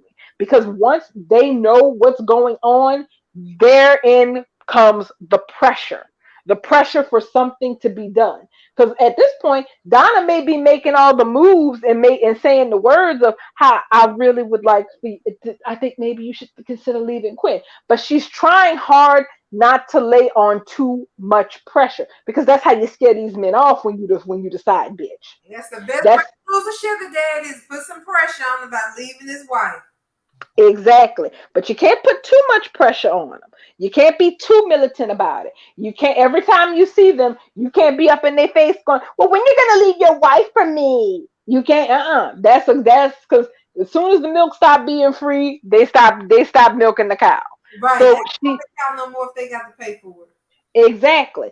She's trying to be somewhat, delicate about how she pressures Eric on this and them being in the know about what the hell she's been up to on all this time. I know Quinn, I pretty much know Hope is probably going to be clicking her head. That's why your ass can't babysit. That, Well, she that was is able to babysit the day when he told her it was over for a little bit. Let me pause for the calls. She was able to babysit that day so they could rub and buff the floors. exactly. Instead of giving us a whole 3 months of that shit with Douglas trying to convince people that he saw grandmama kissing Santa Claus, I would have much rather Douglas to tell everybody that he saw Grandpa Eric with Aunt Donna. I know that would have been a hell of a lot more interesting. That would have been so much more interesting to me because Douglas, what do you mean? You saw Aunt Donna was at the office? No. They was in the kitchen with some honey or something. That poor child would have been traumatized. Exactly. Douglas walking in with that little honey bottle, that little honey bear bottle in his hand. He wouldn't want no more tea. He wouldn't want no more honey nut Cheerios. He wouldn't want no more nothing with honey in it. Honey barbecue. He'd be done with honey. Don't even call me honey. Don't call me. I don't want to be called. Don't even call me sugar. I'm gonna be diabetic to them type of nicknames because I found this jar with Grandpa Eric and Aunt Donna, and I don't know what to think about that no more. Exactly. And he old enough to know what the birds and the bees are, at least in the abstract sense of it. So that in and of itself is going to be interesting because now you have all of these outside forces that are going to actually have a say about how this is all going to conclude. Because the thing is, if you take it back to how Eric's ass was acting, Eric was being all complimentary of Donna, all complimentary of Quinn, and he was saying, yes, this needs to end. But apparently, guess what? It doesn't end because what is there for Hope to walk in on at the Forrester Mansion if he actually did what he said?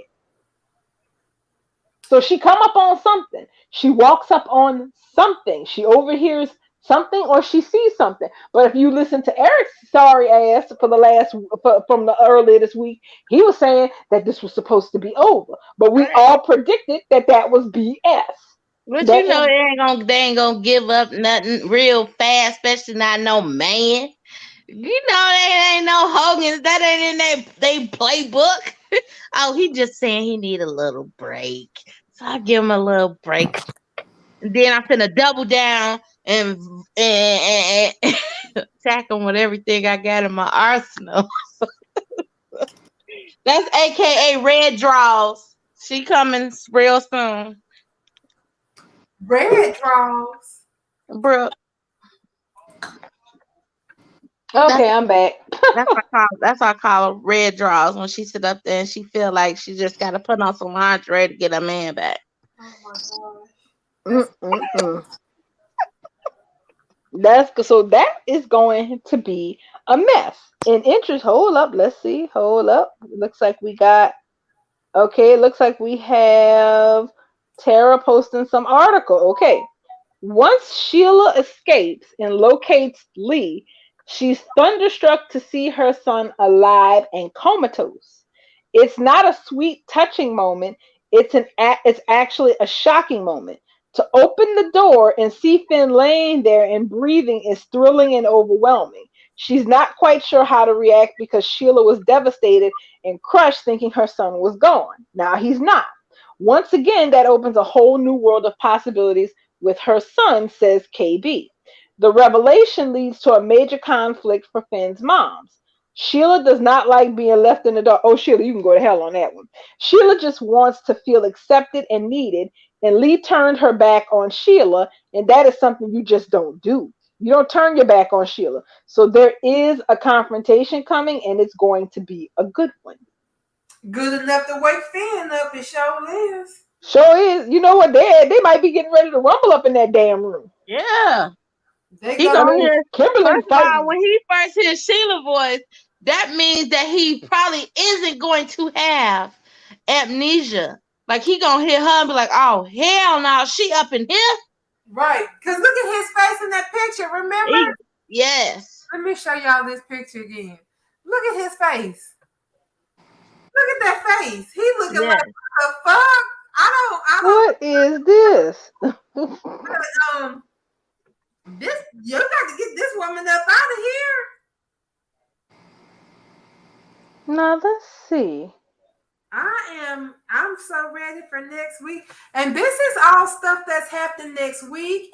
We got a spoiler picture of Tridge because Taylor goes to the office looking like Tillamook on a Ritz.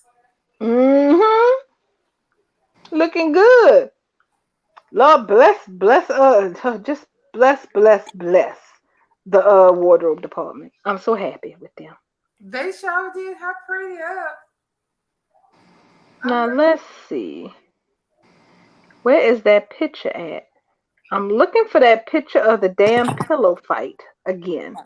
Oh, girl, I got that picture. You know, hold on. Yeah, I was looking at the background because I wanted to make sure that it actually, the background is actually in that suite because it's got those damn palm leaves drawn on the wall. I know I shared it here, but I gotta go find it. Right. So I'm not sure what Hope walks up on, but or what she sees. Yeah, that one. So, but when Eric, but the picture of Eric and Hope talking, he's in the same windbreaker, but Yeah. he is at the Forrester mansion. Yes. So I have to wonder what's she gonna walk in on, or I have to think that she gonna walk up on the tail end of a conversation where there is no way for him to hide what that conversation really was, which just further cements his stupidity. Because it's bad enough that you off here bonking Dinah at the health club that obviously many people in your family probably frequent or at least go to occasionally, but you're gonna be having loud conversations in your living room about whatever the hell it is you getting up to with your side piece in your living room and knowing damn well your front door don't never lock and people come in and out how they please. In the house where your wife lives. Like, boy, if you don't. House where your wife lives. Hey Sam, I put you on mute because you're tapping, girl. Your fingers be flying. Um, but My Eric, bad. you okay? But Eric has really made a lot of dumb decisions in this affair. He wasn't this dumb the first time around, you guys. And now he's out here having affairs at the country club or the damn beach club where everybody in the family is a member and talking on the phone all loud to Donna, probably in the house where you stay with your wife. Come on, man. I think it's old age. He must just be getting into his dotage to be this damn stupid. I mean, because here's the thing: if we're gonna say that any man is an experienced cheater in soapdom, Eric is an experienced cheater. Okay, this ain't his first rodeo. This ain't even his third rodeo. So for him to be this sloppy, huh? That's my point. We done been on this ride with Eric at least three times with damn Brooke. So this is not nothing new for him. And the fact that he's making these junior ass mistakes, these beginner mistakes, maybe he is having a little touch of the Alzheimer's. All the blood is in his pickleballs. He ain't got none going to his brain. So that might be why. Very possible. Because yeah, I mean, he a cheating ass man, and he been a cheating ass man for decades. But I don't ever recall any affair he's ever carried out before being done this sloppily. I mean, it's like he's not even trying. Like, I feel like he wants to get caught because he really wants to be out of the marriage with Quinn, but he doesn't have the balls to say to her, I don't want this marriage anymore. Because it's easier for him to keep her and just mess around with Donna and have the best of both worlds than to fight with Quinn over assets. He probably realizes he fucked up the first time when he didn't go ahead and go through with it because she was like, I don't want nothing from you. But this time around, and she's gonna know that he's been cheating on her this whole time. He's not. Oh, Tara posted that Hope sees them having the pillow fight. So Hope must gonna be at the beach club and see them and follow Eric back to the house. Let's get up. now, that's what his ass deserved, and that's exactly why you don't take your side piece. You don't get your bread and your meat from the same place. So wait a minute. Okay. So Hope finna see them catch them having a pillow fight, which looks like in their room. So how does she get to their room? So wait a minute. Okay, I'm confused. She says Hope spies Eric and Donna in a private pillow fight. Oh, because remember. Oh my God. Y'all, they just told us yesterday. Hope and Liam said that they was gonna go down the coast. Remember? Yeah. Oh, yeah. They sure did. After they rolled on the floor, she made the suggestion that they just get in the car and drive down the coast together. Oh, you are exactly right. Good catch, Bubbles. That's why Hope is gonna be at the club. Yep, that's it. Damn. Oh my God. You know what? I'm here for Hope finding Aunt Donna and Greg the old ass step granddaddy Eric having a damn pillow fight. I can't wait. I'm all of the Oh my God, you guys, this is amazing. That's actually a good catch, because I mean, I didn't think much of it. I thought that was just, random, pillow talk between, husband and wife. But it turns out, no, it wasn't. She's not gonna walk in on no phone call. She gonna see it with her own eyeballs. Her own eyeballs is gonna fall on them having a damn pillow fight, and they'll probably end up kissing at the end. Remember that time Eric and Stephanie had that pillow fight? End up having at the cottage up at Big Bear. And Ridge and Brooke climbed up the ladder and was looking. And saw them in the window finna do it. Yeah, honey. And Ridge wanted to burn his eyeballs out.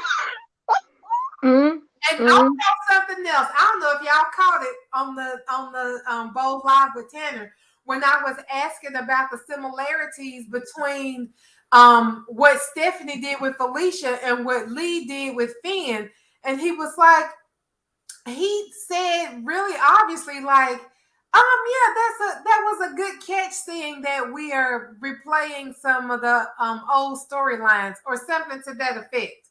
He said it was a nice way to say that we are redoing. It was a nice way to re-say it, Right. Repeating storylines. And I'm like, but you are, and y'all are repeating some of the good ones. So if that's what we got to look for, I ain't mad about it. I mean, if it's a good story, I repeat away, because Lord knows some of the original shit that they've come up with in the last couple of years has just been, it's been any nicer way to say, it's been complete crap. It's been dreck. So it's been something I wouldn't line a burn cage with. Digging up Pops Bell's stories, like, this is great. That means we may get Stephanie. I will always want to see her come back. Why they can't have a memory with her coming out? That mean they did it with Caroline. I need for Stephanie to pop up and do something other than drop pictures off the wall. I don't know. Susan Flannery was pretty clear when she made her exit that it was a permanent exit. I mean, even when she left, people were surprised that, that they were actually killing the character off, because normally that's not what you do with scions who have been with the show since its founding. You almost never kill those people off. You write them. Hell, case in point, on paper, original Sally Spectre still ain't dead. Darlene Corlin been passed away, but on paper, with The Bold and the Beautiful, OG Sally is still chasing men in the Caribbean or something. The only time they die is when they die in real life, like Catherine. So ain't no doubt in my mind that if Jean Cooper was still alive, they would roll that woman out once a month just to make a scene, like they used to do Frances Reed. That's the only reason why Alice Horton died. That's the only reason why Tom Horton died. That's the only reason why script. Sarah and Massimo Morone are dead, because their performers are dead. So yeah, Stephanie wasn't supposed to die, like for real die. Right. And then look at how many times Stefano died and came back. It's because he was still alive. The actor was still alive in real life. Right. But Susan Flannery said, when I'm done, I'm done. I don't go back to shit. I don't really do reunions. I got a life. I did that role. I had fun with it, but life moves on. I don't like to get, Exactly. Feel free to kill me. Casey had promised us Susan Flannery for a Bold Live. Now that's different. That's different. She will do something like that.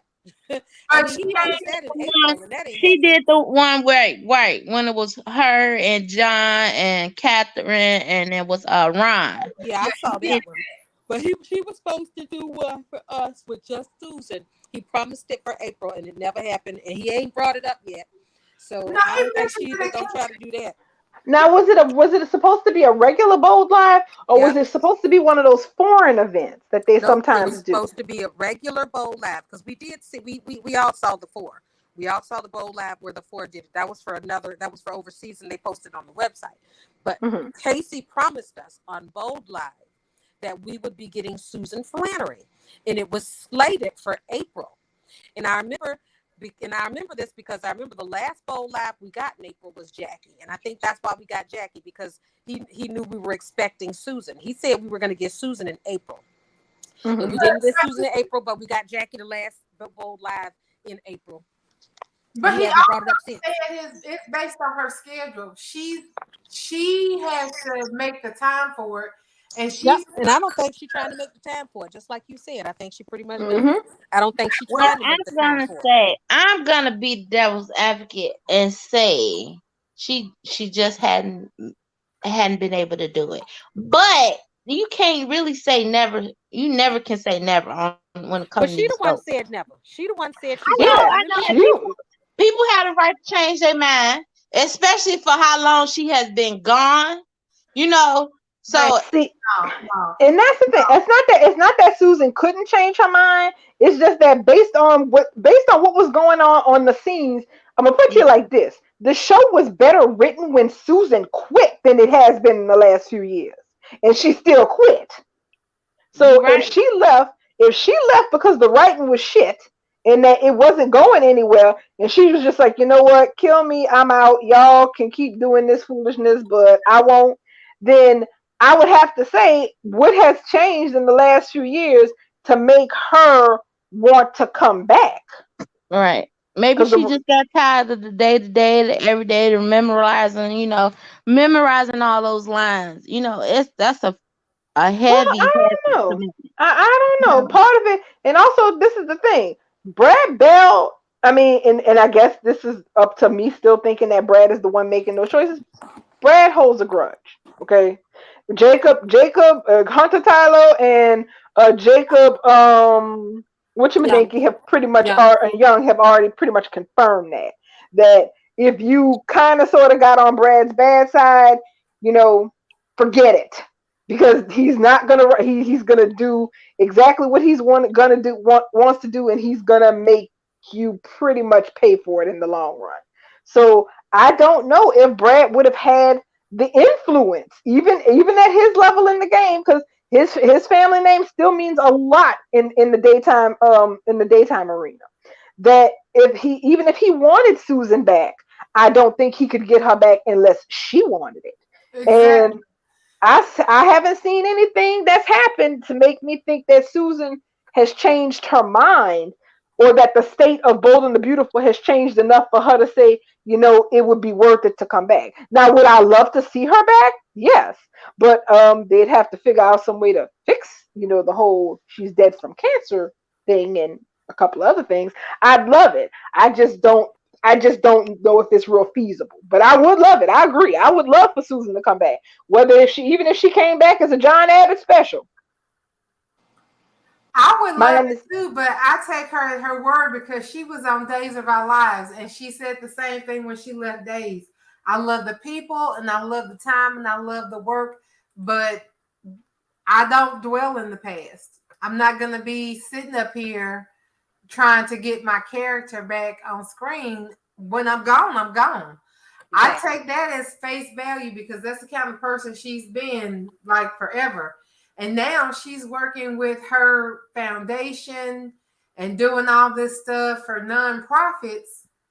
She probably seriously ain't got the time to be trying to find the time to come and talk to fans about something she done already told us she ain't going to do. Decades ago, right? I could see that. I could definitely. I mean, the fact that when it came out that the character Stephanie was dying, and that was actually at Susan's insistence, yeah, we all kind of knew what time it was. It was like, oh, it's like that. Yeah, she wanted to die because she didn't want nobody pressuring her to come back. Right. No, I mean, because in any other circumstances, especially with a character as important as Stephanie was, you're like, why the show didn't hold on to the character, at least for the probability of maybe doing a recast. Granted, yes, a recast of Stephanie would be damn hard, almost impossible, considering, who she is. But nope, that wasn't even on the scale. It was like, nope, kill me, put me in a pine box, and let's be done. That kind of said a lot. I mean, hell, even when Ron Moss left, which was right around the same time, they just Yeah, sent his ass off to Europe because they always knew they were going to recast Ridge. exactly. It was just a matter of them figuring Okay. out when Who? and who. But Exactly. yeah, they were like, okay, we're going to send Ridge's ass to Europe. Maybe leave him there a year. Maybe leave him there for 2 years. But eventually, he's going to come back to the canvas. I mean, and y'all, she's done other soap operas. She did Days of Our Lives. She could have went back and did Laura Horton again, but she didn't.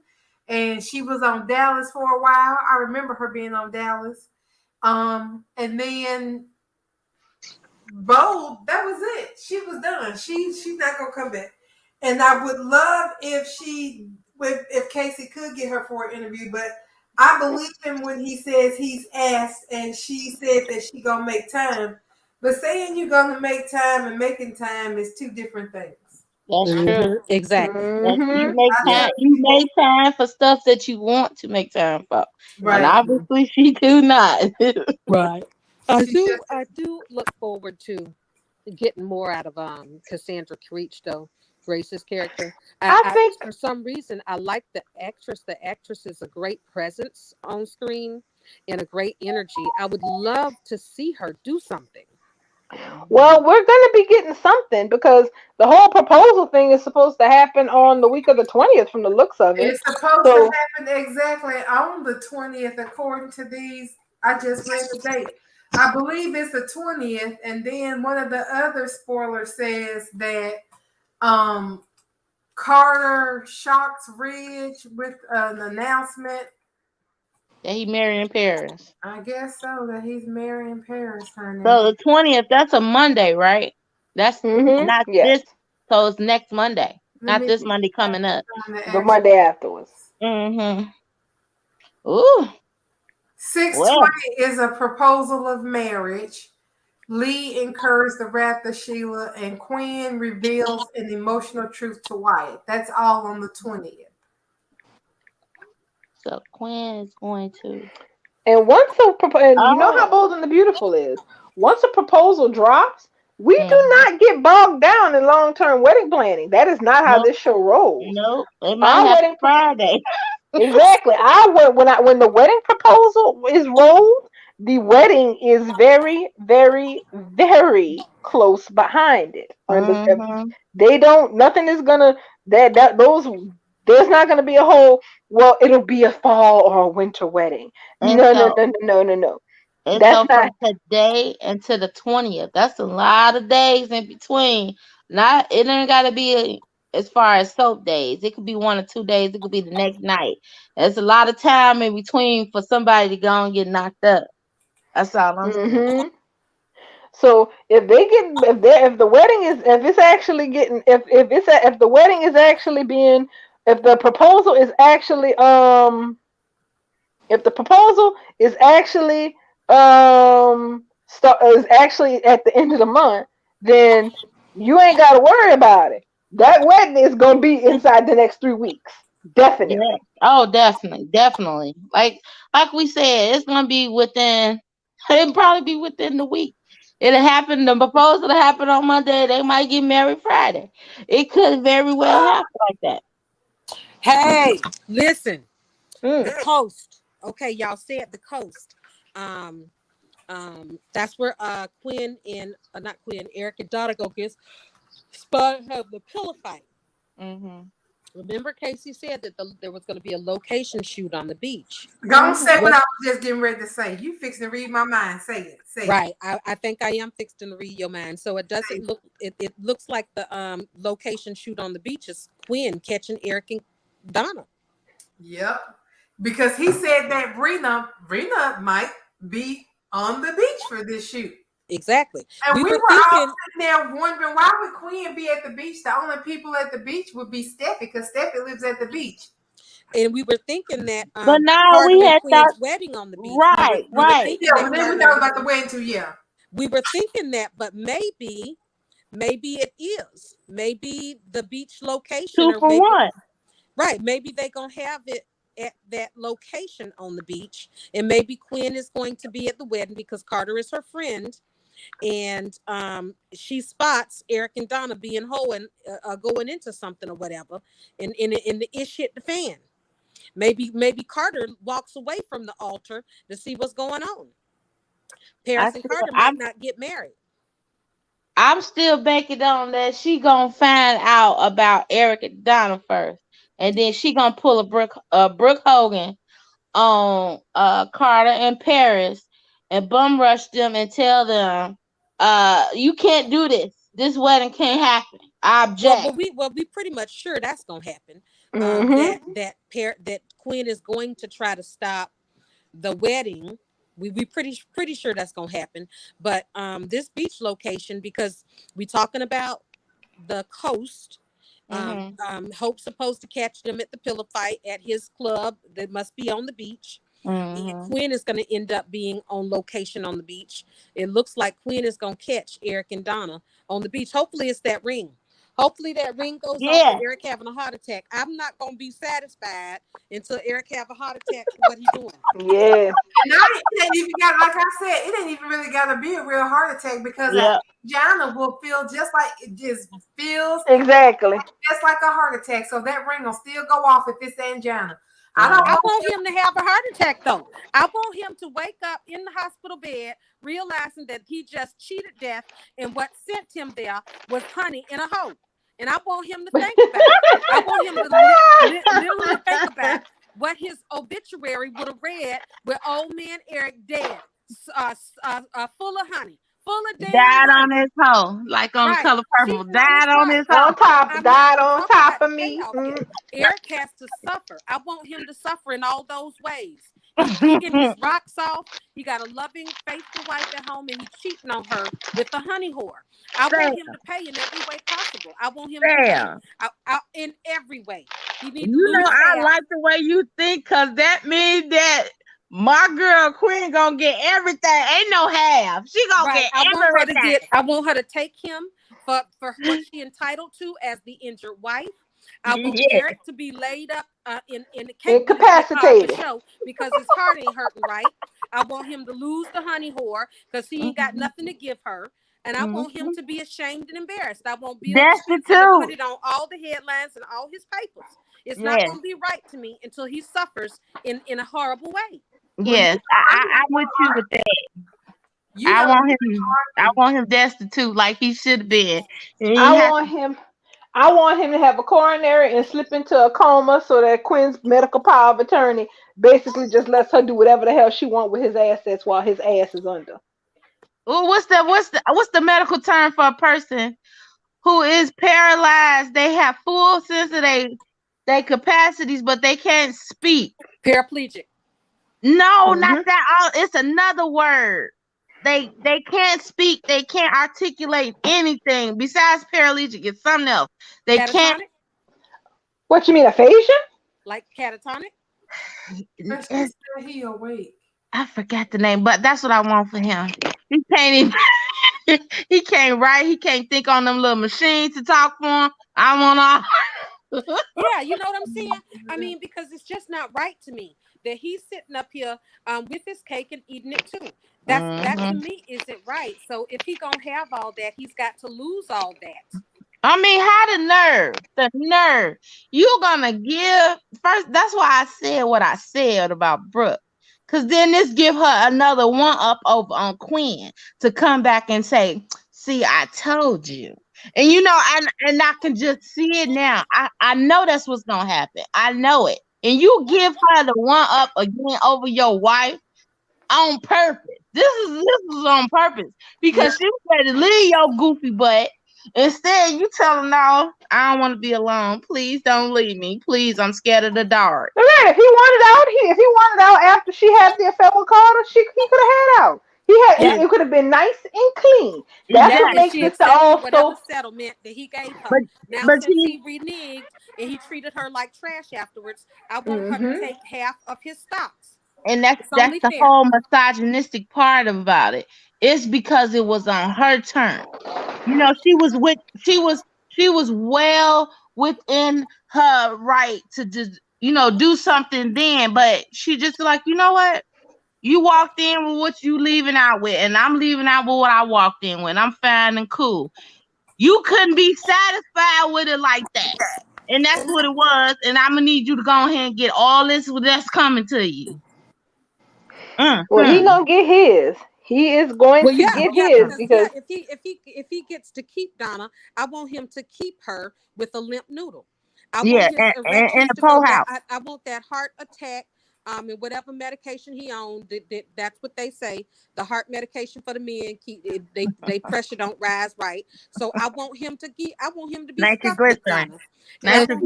Take care of it with a limp noodle. Yep. And he'd be wondering where the other half of his shares went. Wondering what Quinn doing with the other half of his shares. I want him to be looking at Donna with his limp noodle while he's regretting his shares that he lost. See, the this is not the way it's supposed to work. And only reason why it's getting up now is because he's excited with the fact of him cheating around on Quinn. Now, once he's cheating around on her, it's gonna go back to the regular schedule. It's regular sex. It's marriage sex again. It's regular sex again.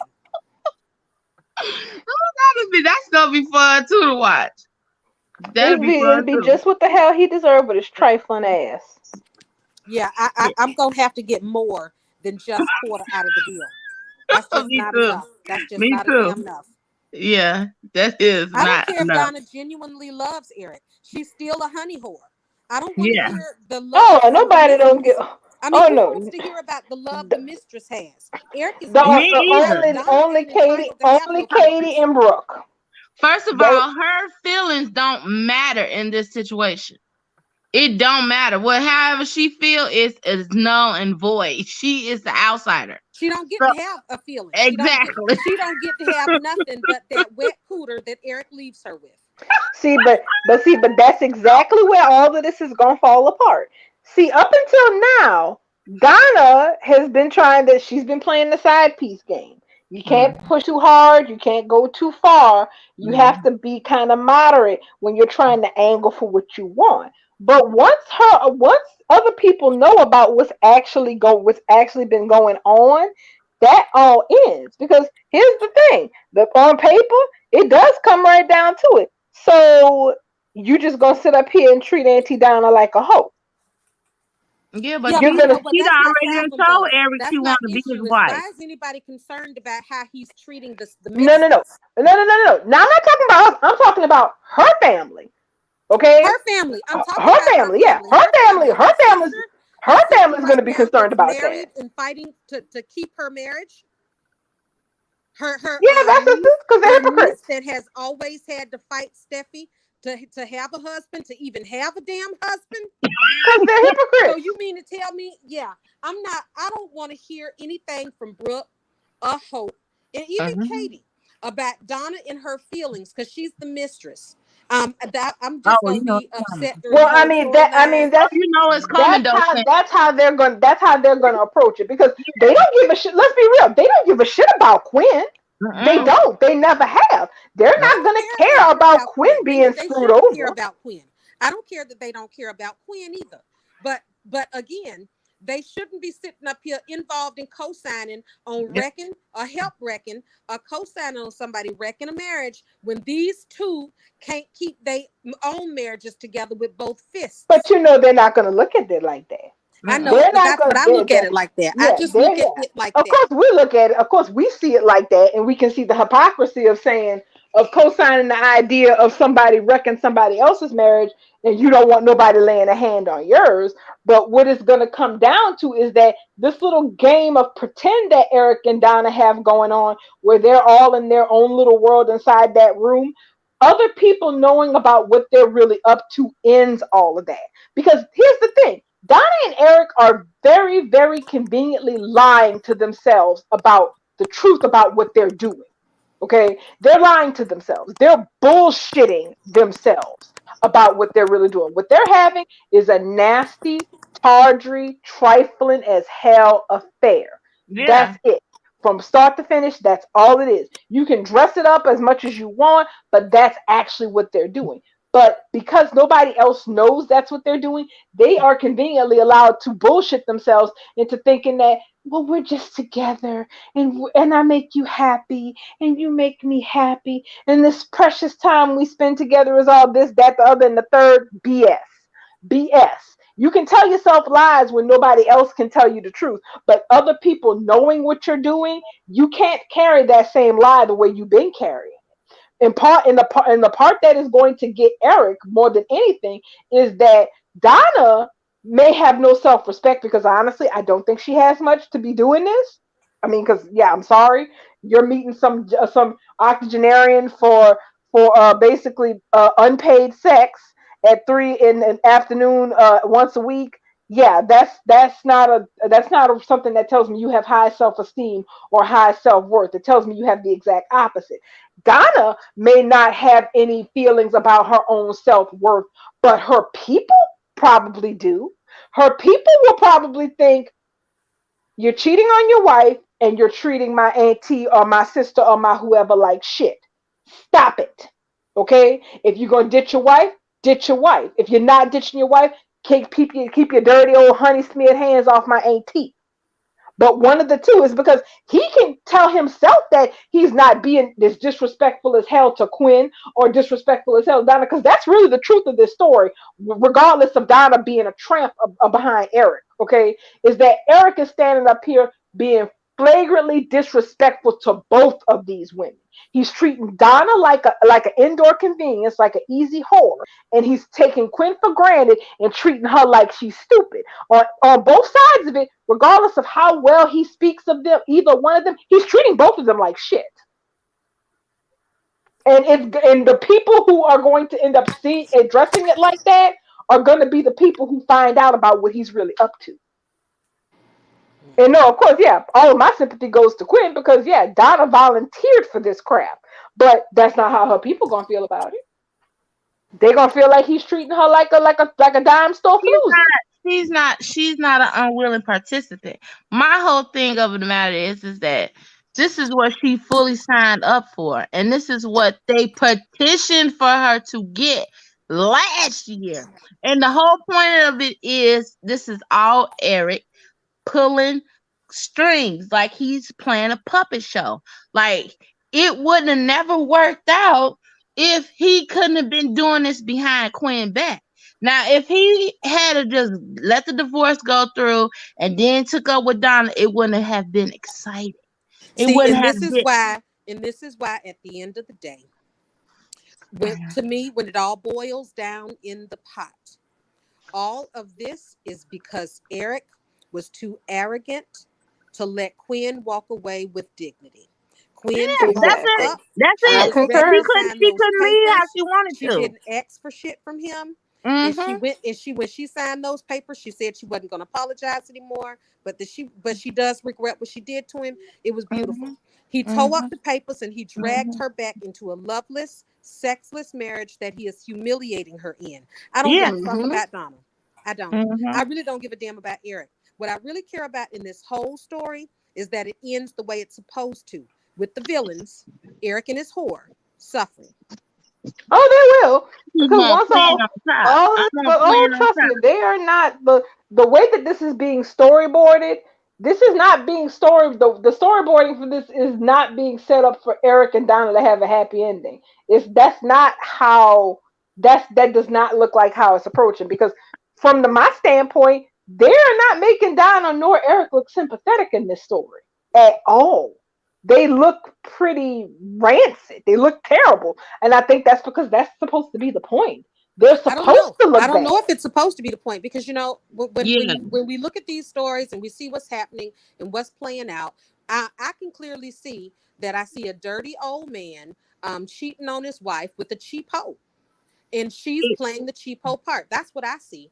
But now the powers that be, what they writing, oh, Eric, oh, Honey Bear, and all these flashbacks of Donna and Eric. That's exactly what I was going to say. If it was supposed to be like that, they would never be putting so much nostalgic luster on it. They put nostalgic luster on it to pretty it up. And go ahead. Right. Go ahead. And then we have viewers saying the same thing. Donna but the problem, I don't give a fuck if she loves him or not.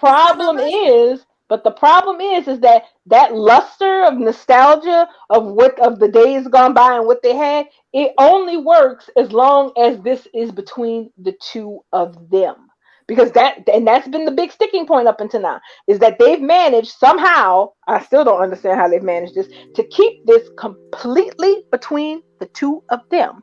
Now, once it stops being between the two of them, I think the tone is going to change. That's just my opinion. They're playing the music. Oh yeah, it looked like it's 9:00. Playing the music. Bubbles? I heard it tonight. Bubbles? We gonna make this a smooth transition. We gonna get there. Thank you for hearing it, Ken. Music. This is the first time I've ever heard it. Yeah, me and Sam was just talking about it yesterday. Like, we didn't hear it, but she turned it up. So now we heard it. So that's, I guess, I can hear it tonight. This Right, is so this is Sam's theme music, because the first music she said she didn't like it because it made her feel like she was going crazy. Oh, ooh. Yeah, it was like some techno stuff, and I can't take it. I think it always gonna make me have A seizure. yeah. We just Well, because we want everybody to be okay while they That's wait. right. well, on that note, since Bubbles is playing us out, tomorrow what we have to look forward to is now that Carter has kissed Paris, he's gonna tell her he wants to be with her, and Grace gonna go and file a sexual harassment complaint with Ridge about Carter. And I guess we're gonna see something with Sheila and Mike, because I refuse to believe that we're not gonna see something with them. Yes, I hope that is our cliffhanger. Sheila and Mike. Yes. I certainly hope so. On the run. that would be, ooh, Yes, that ma'am. yes, delicious. All Serve right, me fantastic, everybody. I'll see y'all tomorrow. All right, y'all have a great Bye-bye. evening. up. Good night. Have a good night, everybody. Bye-bye.